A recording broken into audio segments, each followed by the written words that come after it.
Hey guys, Dr. David and Theresa Mabry from One Another Marriage coming back with conversation starters today. We have our cards ready. One of the reasons that we like to do conversation starters is because it just helps you as a couple to have healthy communication on a variety of topics. So we want to welcome you and have you join us. And it's so important that in your relationship that you build communication, and that's why we have these each time. We really want to serve you by providing these. So if you like this video, hit that like button and also subscribe so you can find out about more videos that we do. We've chosen a couple of different topics today. One of those is quality time. Quality time. Right. So, question number one. Let's see here. What is your definition of quality time? My definition of quality time. Yeah, that's a good question. Okay, quality time to me includes no other pressing things going on. If it means that we're focused on Yes. something that we're doing, Right. so it's there aren't distractions around from what we are doing quality time with. So because quality time could be that we're working on a project together. Right. It could mean that we're sitting on the couch together. It could be watching a movie together. That could be quality time for you, Yeah. for the two of us, because we love movies. Yeah. But if there are not other distractions during that time, so that would be part of the definition. So what about you? I would agree with that. I feel like quality time is anything that we get to do together with kind of that no other distractions. So if it's taking a drive in the car, right, we're just we're having conversation and taking the drive in the car, but we're not answering phones or just distracted by other things going on. So the balance to that question, then the second part would be, how do you feel about our current level of quality time? Yeah, That's a good question. that's a good question. What do you think? Well, especially now, because it really is just the two of us.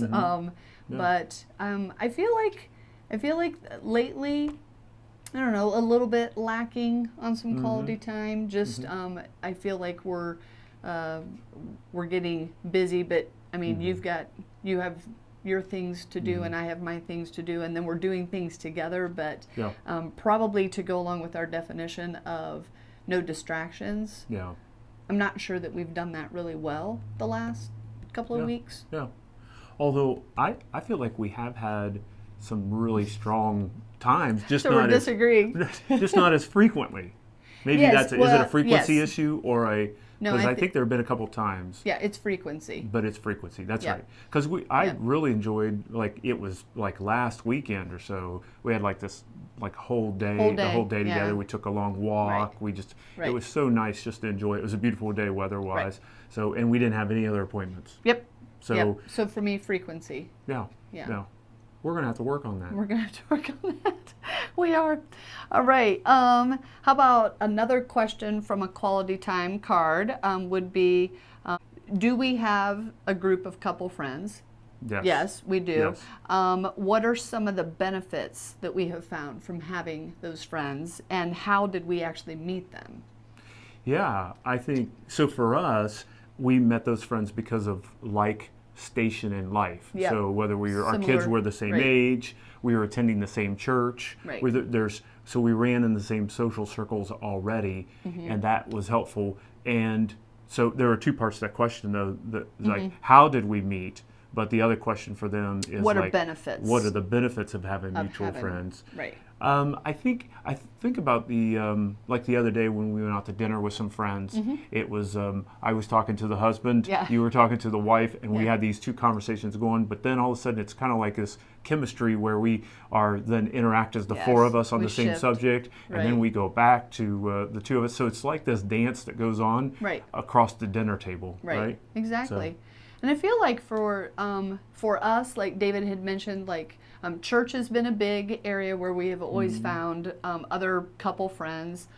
But some of our similar interests, whether it was kids at the same age or activities that we were participating in. And I feel like for some people, neighbors can be some of those great Yes. couple friends. Just age is not necessary. Sometimes you want to find people that are at the same life stage that you are, but there's nothing against finding a couple who is much younger than you.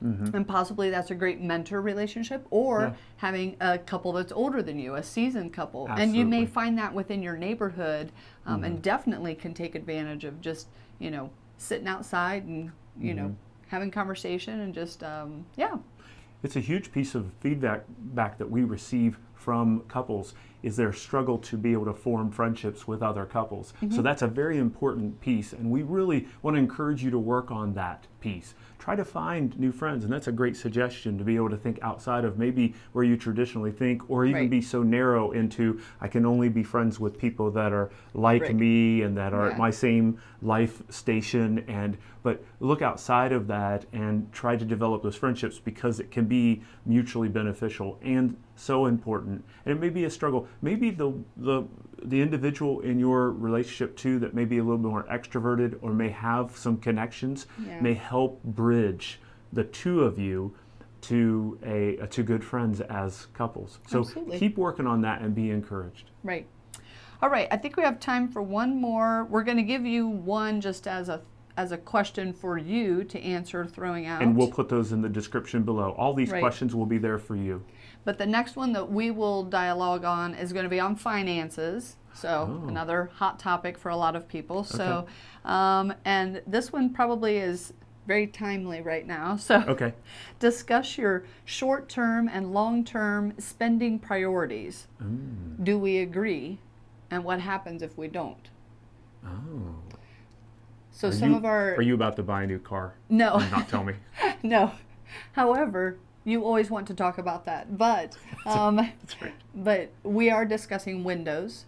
Yes, replacement windows, doing some home improvement projects around the house, and then possibly some appliances getting replaced in the kitchen. So I feel like those are we have been looking at them as some long-term spending opportunities, and we're kind of like narrowing the gap on short-term. And then I think just getting on the same page with which one we should do first. Yeah. What makes more sense? So. And I want to hold us accountable to, and I think this is important for all the one another couples out there, is that I think we should still explore spending money on more like enjoyable things, although new windows we would enjoy, new appliances we would enjoy, but those are kind of necessities of upgrade. And I think that it would be nice to, like we've talked about, getting you a new bike, and getting me a German Shepherd. A bike, not even a new bike, just a bike. And getting me a German Shepherd. No. I tried. It was a perfect opportunity during our YouTube video to be able to get the dog of my dreams. Aww. And so, no, but seriously, for us to be able to explore things that, let's do the things that we need, but let's find a couple goals of things that we want and would enjoy as well. Right.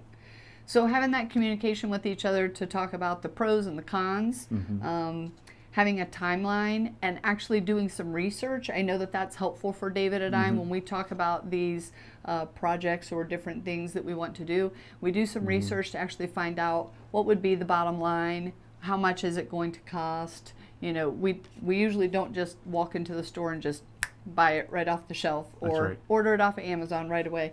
So have those discussions. Make sure that you're practicing healthy communication, especially about finances. And remember, use your strengths. One of you may have a strength in organization and detail and can put out the budget and figure it out. And one of you is a little bit more of a visionary and a dreamer. Use both of those as strengths and balance them within your relationship. Right. So the last, this is a good one. This one actually comes from family and friends, okay? But the question does have to do with finances. And this is a great question. Hopefully, if you're watching this and you haven't gotten married yet, or maybe you're in the premarital stage or just early on, this is a great question. Have you discussed or agreed upon whether you will take financial advice or assistance from family? It's a great question. Great question. Particularly for those of you who have been married less than 5 years, or you're newlyweds, or for those that are engaged and considering getting married, that's a great question to contemplate now. And your life as a couple may change. So even after you've been married 10, 20 years, maybe you find yourself in a situation where you have to have that discussion. Exactly. So it'll be in the description below. And we want to encourage you to turn to one another and share with one another over these questions and continue that habit. We do these videos to prompt you, but continue each day to find meaningful conversation as part of your relationship.